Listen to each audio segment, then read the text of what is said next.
सो episode की starting में हम देखते हैं जहां हमें वही सीन दिखाया जाता है, वायलेंस। क्या इसमें मजा आता है? क्या लोगों को मारने में मजा आता है? तभी हम मैनेजर कार्मेन को देखते हैं जो हॉस्पिटल के बेड पर होती है और उनका हालत काफी ही ज्यादा खराब होता है। हम देखते हैं जहां यू मैनेजर कार्मेन को ही देख रहा होता है, तभी कोच के कहते हैं कार्मेन को कल रात अपार्टमेंट के सामने बेहोश पाया गया। मुझे लगता है उन्होंने उसे कल रात को ही पकड़ लिया था। अगर मुझे इन सब के बारे में पता होता कि वे दोनों ऐसा काम करेंगे तो मैं कार्मेन के पीछे कुछ गार्ड को लगा देता। मैं बहुत ही ज्यादा केयरलेस हो गया था। तुम इन सब के लिए खुद को गलत मत समझना, क्योंकि वे लोग यही चाहते हैं कि तुम रिंग में अपने मेंटल स्टेट को लूज कर दो। मुझे लगता है अब हमें उसे आराम करने देना चाहिए और तुम बस अपनी ट्रेनिंग पर फोकस करो,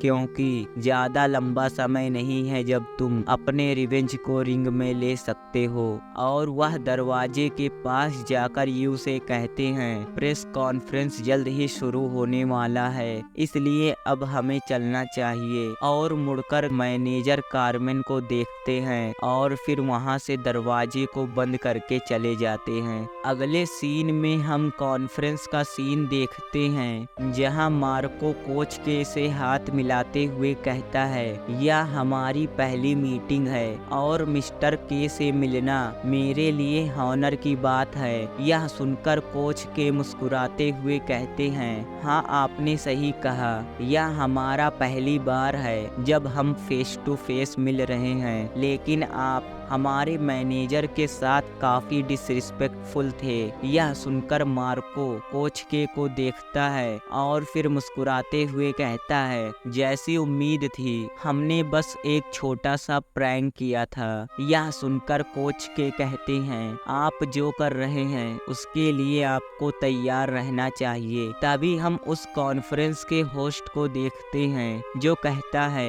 तो अगला क्वेश्चन कोच मार्को और कोच के, आप दोनों बॉक्सिंग वर्ल्ड में सबसे ज्यादा फेमस ट्रेनर हैं, तो क्या आप इस बारे में कुछ कहना चाहते हैं? सबसे पहले कोच मार्को। क्वेश्चन को सुनकर मार्को कहता है अगर मैं खुद को कोच के साथ कंपेयर करूं तो मेरा करियर कोच के मुकाबले बहुत कम है। अगर मैं हॉनेस्टली बताऊं तो मैं उनकी काफी ज्यादा रिस्पेक्ट करता हूं। जीतने का उनका प्यास काफी ही ज्यादा भयानक है, इसी वजह से उनके काफी सारे बॉक्सर ने उन्हें छोड़ दिया, क्योंकि उनकी जीतने की चाह, वह जीतने के लिए कुछ भी कर सकते हैं। तो मैं समझ सकता हूँ कि आयरन टाइड ने उन्हें छोड़ क्यों दिया। इमेजिन करो एक क्रीपी ओल्ड मैन जो सबको बस एक खिलौना समझता हो, यकीनन उनके मन में यह फीलिंग आएगी। और यू की तरफ देखते हुए कहता है लेकिन अगर खिलौना ही कोच की तरह हो तो इससे कोई फर्क नहीं पड़ता। मार्को की ऐसी बातों को सुनकर रिपोर्टर घबरा जाता है और कोई परेशानी ना खड़ी हो, इसलिए वह तुरंत ही कोच के से पूछता है तो ठीक है, अब हम लोग आपकी बात को सुनना चाहते हैं। यह सुनकर कोच के मुस्कुराते हैं और फिर कहते हैं मुझे लगता है उसकी मदर की प्रोस्टिट्यूट ने उन्हें कोई भी मैनर नहीं सिखाया। कोच के की ऐसी डिसरिस्पेक्टफुल बात को सुनकर सभी लोग काफी ही ज्यादा हैरान हो जाते हैं। तभी मार्को कोच के को एक पंच मारने के लिए आगे बढ़ता है, लेकिन फैब्रिजियो उसे रोक लेता है। तभी कोच के कहते हैं तुम कोशिश कर सकते हो, क्योंकि मैं बूढ़ा हो सकता हूँ लेकिन मैं तुम जैसे लोगों को सबक सिखाना अच्छी तरह जानता हूँ। हम मार्को को देखते हैं जो गुस्से से पूरा पागल हो रहा होता है, जिसको शांत करते हुए फैब्रिजियो कहता है शांत हो जाओ भाई, तुम्हें शांत रहना होगा, क्योंकि मैं उन लोगों को रिंग में मार डालूंगा। माहौल को गर्म होता हुआ देखकर रिपोर्टर कहता है प्लीज सब लोग शांत हो जाइए, क्योंकि हम फैब्रिजियो और यू के कुछ लास्ट वर्ड के बाद इस कॉन्फ्रेंस को खत्म कर देंगे।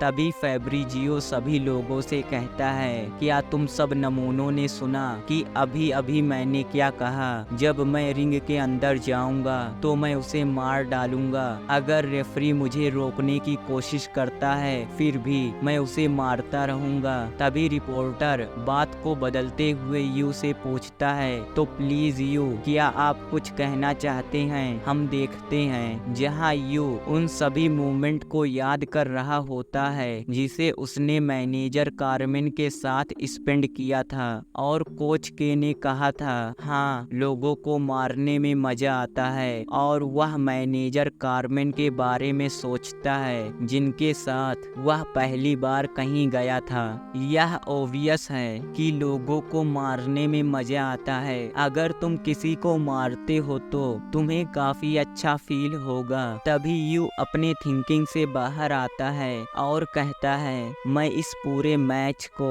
आसानी से खत्म करने की प्लानिंग नहीं कर रहा हूँ। कोच के फैब्रिजियो और वही रिपोर्टर यू की तरफ काफी सीरियस होकर देख रहे होते हैं। मैं पूरे 12 राउंड में तुम्हें पूरी तरीके से खत्म कर दूंगा। और मैनेजर कार्मेन के स्माइल को याद करता है जिस स्माइल को उसने यू को करना सिखाया था, और एक घोष बम देने वाला स्माइल देता है, जो स्माइल इस पूरी सीरीज की सबसे यूनिक स्माइल है। यू के ऐसे भयानक स्माइल को देखकर सभी लोगों की रूह कांप जाती है। यू को देखकर रिपोर्टर अभी भी हैरान होता है। जब भी यू से क्वेश्चन पूछा जाता था तो वह आंसर में बस कहता था कि मैं अपना बेस्ट करूंगा, लेकिन आज, और उसका वो एक्सप्रेशन क्या था, आखिर इस दुनिया में हो क्या रहा है। तभी कॉन्फ्रेंस को खत्म करते हुए कॉन्फ्रेंस का होस्ट कहता है, आज आप सबका हमारे साथ जुड़ने के लिए शुक्रिया। सीन शिफ्ट होता है, हम देखते हैं जहां फैब्रिजियो काफी गुस्से में ट्रेनिंग कर रहा होता है और कहता है वह बूढ़ा पागल। तभी हम मार्को को देखते हैं जो किसी अननोन सीरम की तरफ देखते हुए कहता है, तो इसका इफेक्ट कैसा है। तभी हम फैब्रिजियो को देखते हैं जिसके मसल काफी ही ज्यादा इनहैंस होते हैं, और वह हंसते हुए कहता है, मैंने बस इसका एक स्मॉल डोज लिया, फिर भी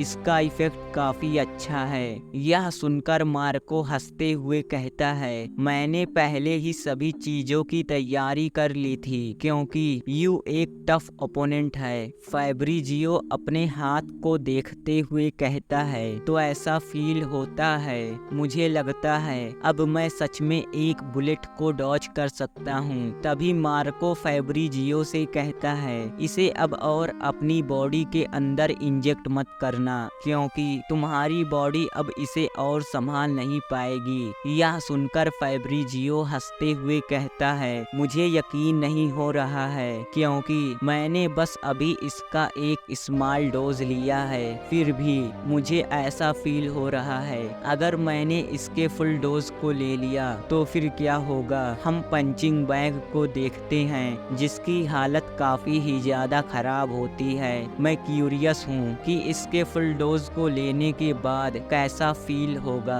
अगले सीन में हम मैनेजर कार्मेन को देखते हैं जो अपनी आंखों को खोलती है। सीन शिफ्ट होता है, हम डायरेक्ट मैच के दिन का सीन देखते हैं जहां अनाउंसर चिल्लाते हुए कहता है, हेलो एवरीवन, आज फाइनली हम सबका इंतजार खत्म हुआ। एक ऐसा बॉक्सर जिसके बारे में सभी लोग बात करते हैं, जिसने पहले ही 4 डिवीजन को कॉन्कर कर लिया है और वह अब फाइनली 5वें डिवीजन को कॉन्कर करने जा रहा है, जिसने अपने टैलेंट के साथ पूरे बॉक्सिंग वर्ल्ड को डोमिनेट कर दिया। मुझे नहीं लगता यह सब उसके अलावा कोई कर सकता है। तभी हम यू को देखते हैं जिसे देखकर सभी ऑडियंस के बीच शोर मच जाता है और वह सब यू को चीयर कर रहे होते हैं। सभी ऑडियंस के अंदर इतना ज्यादा जोश को देखकर देखकर अनाउंसर हैरान होते हुए कहता है, क्या आपने देखा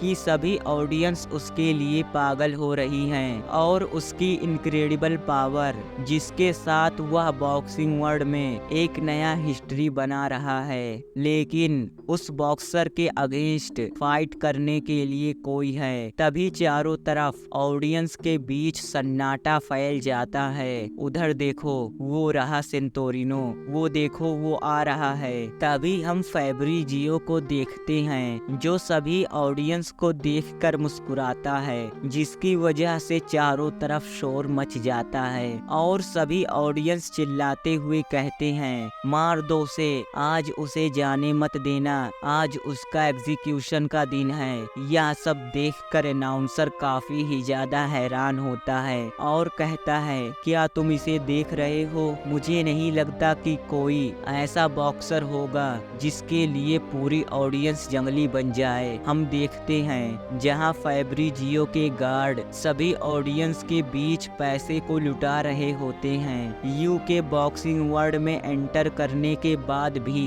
इसे सबसे ज्यादा पे किया गया है। तभी फैब्रिजियो अपनी मिडल फिंगर को सभी ऑडियंस को दिखाता है, एक स्पेशल रूल जो सिर्फ फैब्रिजियो पर ही अप्लाई होता है, क्योंकि फैब्रिजियो ने अपने टाइटल मैच के दौरान अपने प्लास्टर को हटा दिया था और फिर पता चला कि उसने इंस्पेक्टर को रिश्वत दी थी। इसलिए आज सभी ऑडियंस के सामने रेफरी खुद फैब्रिजियो के हाथ पर उसे बांधेगा। हम रिपोर्टर को देखते हैं जो कहता है, तो अब ये शुरू होने वाला है। तभी अनाउंसर कहता है, बॉब आपको क्या लगता है इस मैच में आखिर क्या होगा? यह सुनकर बॉब कहता है, मैं सच कहूँ तो देखने से लगता है यू सेफली रिंग में आ गया है। अगर उसने उसके साथ कुछ किया है तो फैब्रिजियो के पास उसके सामने खड़ा होने का कोई चांस नहीं है। जो भी हो,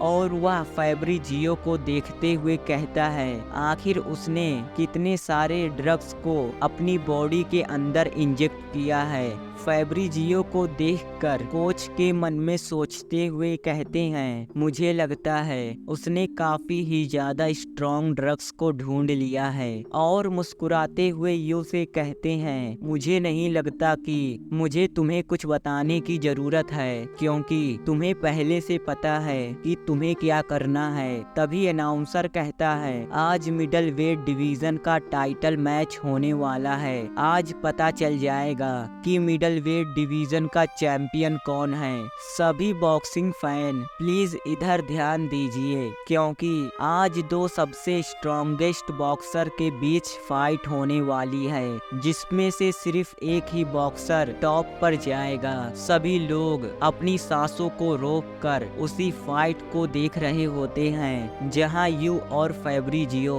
एक दूसरे पर अटैक करने के लिए पूरी तरीके से तैयार होते हैं। तभी रेफरी मैच को स्टार्ट कर देता है। मैच के स्टार्ट होते ही फैब्रिजियो काफी तेजी से यू के ऊपर अटैक करने के लिए आगे बढ़ता है, लेकिन यू उसके अटैक को डॉच कर लेता है। फैब्रिजियो के ऐसे स्पीड को देखकर एक पल के लिए बॉब भी शॉक हो जाता है, जहां फैब्रिजियो यू के ऊपर अटैक करते हुए उसे पीछे की तरफ पुश कर रहा होता है। यह देखकर बॉब कहता है, यह काफी अनएक्सपेक्टेड था, क्योंकि फैब्रिजियो यू को पीछे की तरफ पुश कर रहा है। फाइट को देखते हुए मार्को मन में सोचते हुए कहता है, इससे कोई फर्क नहीं पड़ता कि उसका ओपोनेंट एक मॉन्स्टर है, क्योंकि हमेशा कोई न कोई रास्ता होता है, लेकिन सबसे पहले हमें उससे फाइट करने के लिए एक मॉन्स्टर बनना पड़ेगा। यू के पंचेस को डॉच करते हुए फैब्रिजियो कहता है, मैं इसके सभी पंचेस को देख सकता हूँ, और यू के अटैक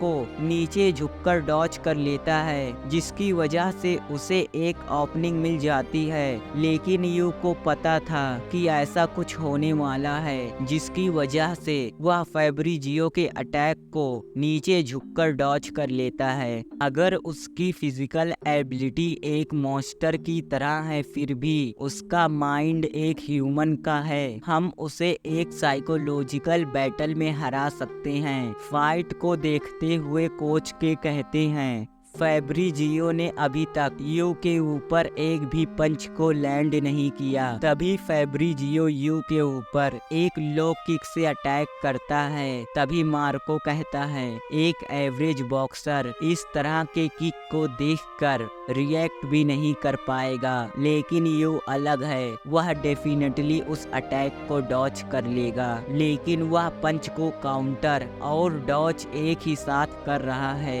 इसका मतलब काफी कम समय के लिए यह चीज उसका एक ब्लाइंड स्पॉट बन जाता है। हम देखते हैं जहां फैब्रिजियो को यू के ऊपर अटैक करने के लिए एक ओपनिंग मिल गई होती है। उसने अपने उस ब्लाइंड स्पॉट को अपने डिबेट मैच के दिन ही रिवील कर दिया था। फैब्रिजियो अपने पंचिंग पावर के साथ इस अटैक को और भी ज्यादा पावरफुल बना सकता है। वह पूरे मैच के रुख को ही बदल सकता है। तभी फैब्रिजियो अपने फुल पावर के साथ यू के ऊपर एक पंच को थ्रो कर देता है, लेकिन आखिरकार यू का एक ब्लाइंड स्पॉट हो कैसे सकता है और यू उस पंच को साइड होकर डॉच कर लेता है।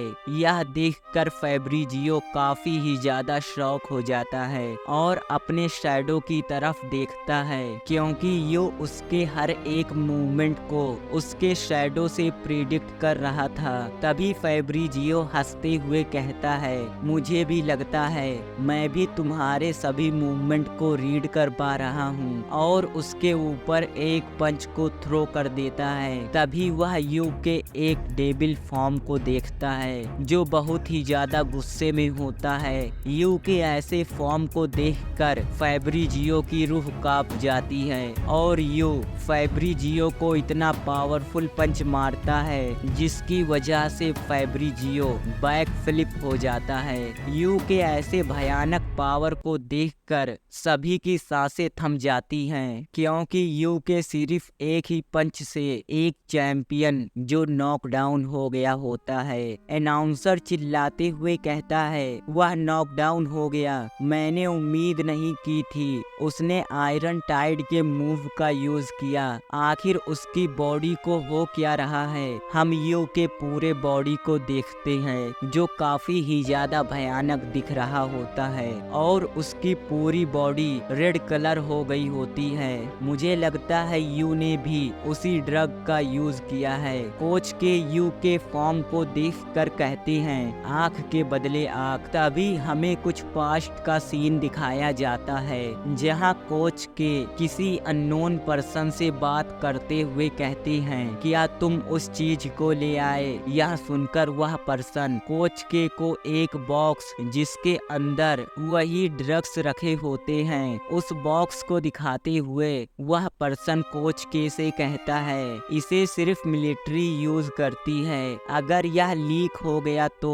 मैं काफी ही ज्यादा परेशानी में पड़ जाऊंगा। यह सुनकर कोच के कहते हैं, तो ठीक है, मैं केयरफुल रहूंगा। और ये रहे पैसे, दांत के बदले दांत। हम देखते हैं जहां कोच के ने उसी ड्रग को यू के अंदर इंजेक्ट कर दिया होता है और काफी ही ज्यादा भयानक तरीके से हंसते हुए कहते हैं, और एक ईविल के लिए ईविल। हम मैनेजर कार्मेन को देखते हैं जो हॉस्पिटल के बेड पर बैठी हुई होती हैं और कहती हैं, नहीं, हम यू को देखते हैं जिसकी बॉडी को देखकर लग रहा होता है कि वह एक मॉन्स्टर है। तभी हम फैब्रिजियो को देखते हैं जहां रेफरी ने काउंटिंग को शुरू कर दिया होता है और फैब्रिजियो खड़ा होने लगता है, लेकिन उसे खड़ा होने में काफी ही ज्यादा परेशानी हो रही होती है। तभी फैब्रिजियो रेफरी से कहता है, मैं खड़ा हो गया तो मुझे लगता है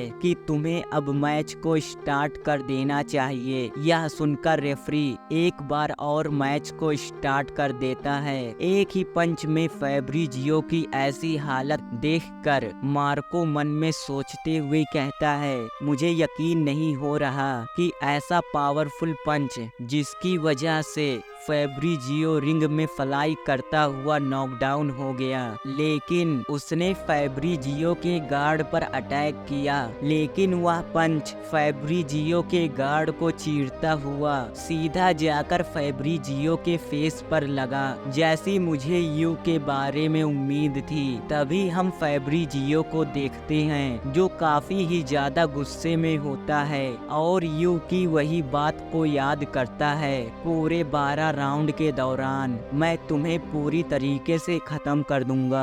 यू बस फैब्रिजियो के साथ एक खिलौने की तरह खेलने वाला है। तभी हम मैनेजर कार्मेन को देखते हैं जो अपने उसी पास्ट सीन को याद करती हैं जहां फैब्रिजियो ने अपने हाथ में लिए रुमाल से मैनेजर कार्मेन के फेस को ढक दिया होता है, जिसकी वजह से मैनेजर कार्मेन चिल्लाने की कोशिश करती हैं, लेकिन इन सब का कोई फायदा नहीं और फिर धीरे धीरे वहां शांति हो जाती है। तभी सीन शिफ्ट होता है जहां मैनेजर कार्मेन को एक चेयर के साथ बांधा गया होता है। तभी मैनेजर कार्मेन अपनी स्टोरी बताती हैं। मुझे अभी भी वो चीज थोड़ी थोड़ी याद है जब कुछ टेररिस्ट ने मेरे पेरेंट्स को होस्टेज बना लिया, लेकिन मुझे अब अपने पेरेंट्स के फेस अच्छे से याद नहीं है। मेरे फादर एक डिप्लोमेट थे जिसकी वजह से वह पहले विक्टिम थे। शुरू में मुझे यह सब रियल फील नहीं हुआ और मुझे लगा अगर उन्हें हॉस्पिटल ले जाया गया तो वह ठीक हो जाएंगे, और कुछ दिन बाद मेरी मॉम दूसरी विक्टिम बनी। एक पल में मुझसे सब कुछ छीन लिया गया और मुझे यह सब अब रियल फील हो रहा है। उस समय इन सब की वजह से मेरी बॉडी पूरी जम गई थी। एक इंसान जब किसी दूसरे इंसान को मारता है तो यह चीज खुद की आंखों से देखना और ऐसा डर जिसे मैं बता नहीं सकती, यह सब देखकर मैं अपनी लाइफ पर गिव अप कर दिया था। हे बच्चे, तभी मुझे कुछ नोटिस हुआ कि मुझे कोई बुला रहा है। तभी हम कोच के को देखते हैं जो मैनेजर कार्मेन को उठा लेते हैं और उन्होंने एक सोल्जर के कपड़े पहने हुए होते हैं। उन्होंने यहाँ तक कि मुझे रेस्क्यू करने के बाद मेरे पास लगातार पैसे भेजते रहे। मैं सच में उनको शुक्रिया कहना चाहती हूँ। उन्हीं की वजह से मैं काफी अच्छे से ग्रो हो पाई। जब मैं एक अडल्ट बन गई तब मैं उनके पास उनकी कुछ मदद करने के लिए चली गई, लेकिन वह अब एक डिफरेंट पर्सन बन गए हैं। तभी सीन प्रेजेंट में आता है जहां मैनेजर कार्मेन अपने चारों तरफ देखने लगती हैं, अपनी इन सभी सिचुएशन को समझने लगती हैं। तभी उन्हें पता चलता है कि उनकी बॉडी पूरी तरीके से ठीक है और ना ही उनकी बॉडी पर किसी तरह के चोट के निशान हैं। तभी उनकी नज़र कुछ टॉर्चर करने वाले इक्विपमेंट पर पड़ती है, जिसकी वजह से वह थोड़ी सी घबरा जाती हैं और फिर अपने आप को शांत करते हुए कहती हैं, सब ठीक है, मुझे शांत रहना होगा। तभी उस कमरे के दरवाजे को कोई खोलता है। दरवाजे की आवाज को सुनकर मैनेजर कार्मेन अपने सामने देखती हैं जहां मार्को होता है और वह कहता है, हेलो मिस कार्मेन, लेकिन मैनेजर कार्मेन उसे कोई जवाब नहीं देती। यह देखकर मार्को मैनेजर कार्मेन के सामने रखे चेयर पर बैठते हुए कहता है, प्लीज मुझे मेरे ऐसे बर्ताव के लिए माफ करना, क्योंकि मैं बस आपसे मिलना चाहता था।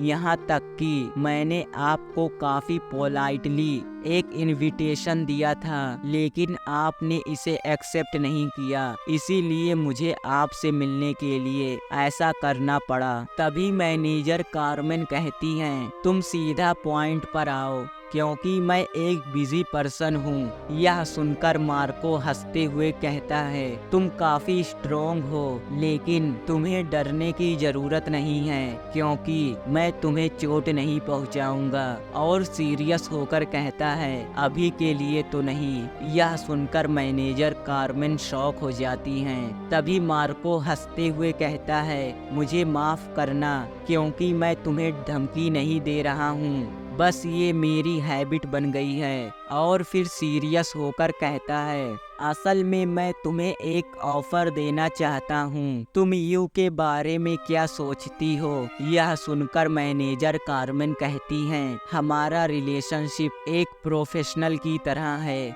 यह सुनकर मार्को कहता है, क्या तुम नहीं चाहती कि वह एक नॉर्मल लाइफ जी सके? और आगे कहता है, क्या तुम नहीं चाहती कि वह हंसे, रोए और मस्ती करे, बिल्कुल दूसरों की तरह? लेकिन क्वेश्चन यह है कि क्या कोच के उसे जाने देगा? तभी मैनेजर कार्मेन को वही बात याद आती है जब कोच के ने उसे यू के गार्डिंग से डिसमिस कर दिया था। जो कोई भी जानता है कि बॉक्सिंग वर्ल्ड काम कैसे करता है, वे लोग जानते हैं कि के किस तरह का पर्सन है। आखिर उसके सभी स्टूडेंट ने उसे छोड़ क्यों दिया? मैं यकीन से कह सकता हूँ कि तुम भी जानती हो कि यू धीरे धीरे क्या बन रहा है और आखिर में जाकर वह के अंडर आ जाएगा। उसने अपनी लाइफ में कुछ नहीं किया, वह बस एक ओल्ड मैन का खिलौना बनकर रह गया जो सिर्फ जीतने के पीछे पागल है। लेकिन क्या यू बॉक्सिंग में फर्स्ट प्लेस पर आना चाहता है?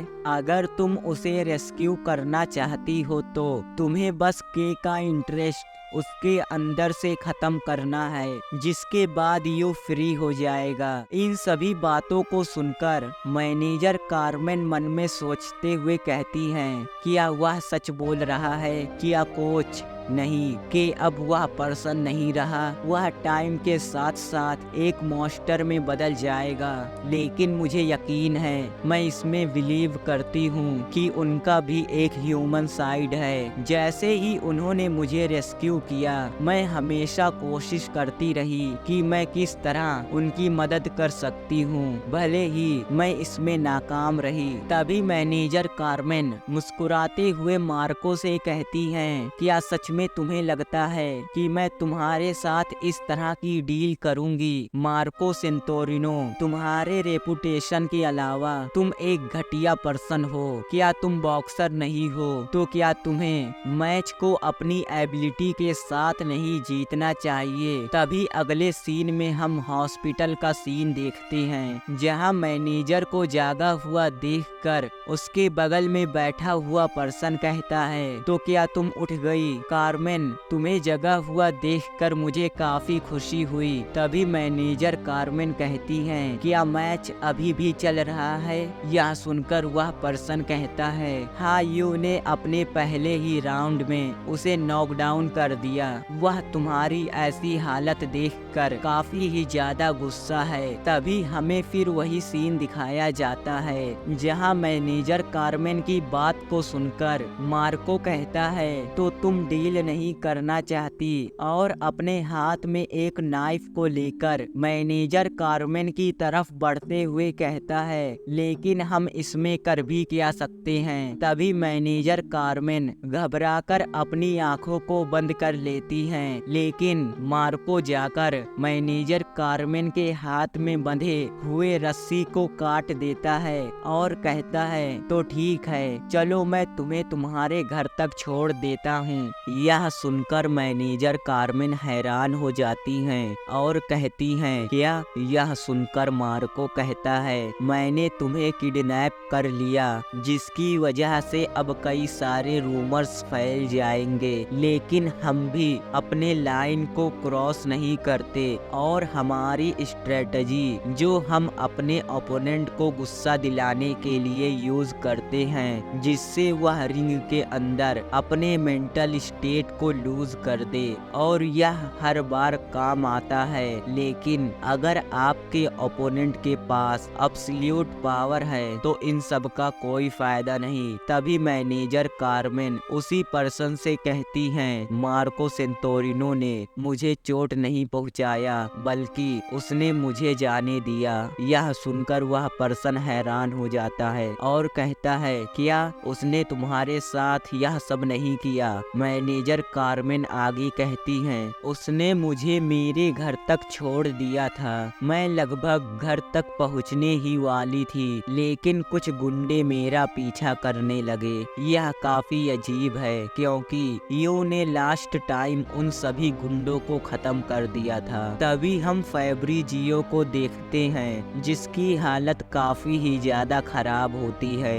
क्योंकि वह पूरा बैटल सिर्फ वन साइडेड बैटल था। तभी अनाउंसर कहता है, मुझे नहीं पता लेकिन यू किसी रीजन की वजह से फैब्रिजियो को एक भी क्रिटिकल पंच नहीं मार रहा है। यू को देखकर मार्को परेशान होते हुए कहता है, आखिर यू के साथ हुआ क्या है। उसकी बॉडी यू की बॉडी को देखकर बॉब मन में सोचते हुए कहता है, उसकी बॉडी यहाँ तक कि बिना किसी ड्रग के यू की स्ट्रेंथ एक अलग ही लेवल पर है और ऐसा हो ही नहीं सकता कि वह यू के सामने एक भी चांस टिक सके। यह सब उस ओल्ड मैन को पता था। यह मैच बस उसके लिए एक इंटरटेनमेंट है। तभी हम देखते हैं जहां कोच के यू के अंदर उसी ड्रग को इंजेक्ट कर रहे होते हैं। तभी यू कोच के से पूछता है, यह क्या है। यह सुनकर कोच के कहते हैं, यह बस मैच के लिए एक नेचुरल सप्लीमेंट है। तभी बॉब कहता है, वह क्रेजी ओल्ड मैन यह सब बस अपने एंजॉयमेंट के लिए कर रहा है। वह अपने ही बनाए हुए गेम में सबको डिफीट कर रहा है। तभी हम मैनेजर कार्मेन को देखते हैं जो कहती हैं, तुम, और फिर शांत हो जाती हैं और उसी पर्सन से कहती हैं, क्या मैं कैट की केयर कर सकती हूँ। तभी हम उसी पर्सन और कोच के को देखते हैं जो हंस रहे होते हैं और कहते हैं, तुम यह सब कभी भी नहीं समझ सकती। आई थिंक आप लोगों को पता चल गया होगा कि मैनेजर कार्मेन के साथ यह सब किसने किया। अगर अभी भी नहीं पता चला कि मैनेजर कार्मेन के साथ यह सब किसने किया तो मैं इसके बारे में नेक्स्ट एपिसोड में बता दूंगा। सो यहीं पर हमारा एपिसोड खत्म होता है। तो नेक्स्ट एपिसोड के लिए हमारे चैनल को सब्सक्राइब और वीडियो को लाइक कर दे।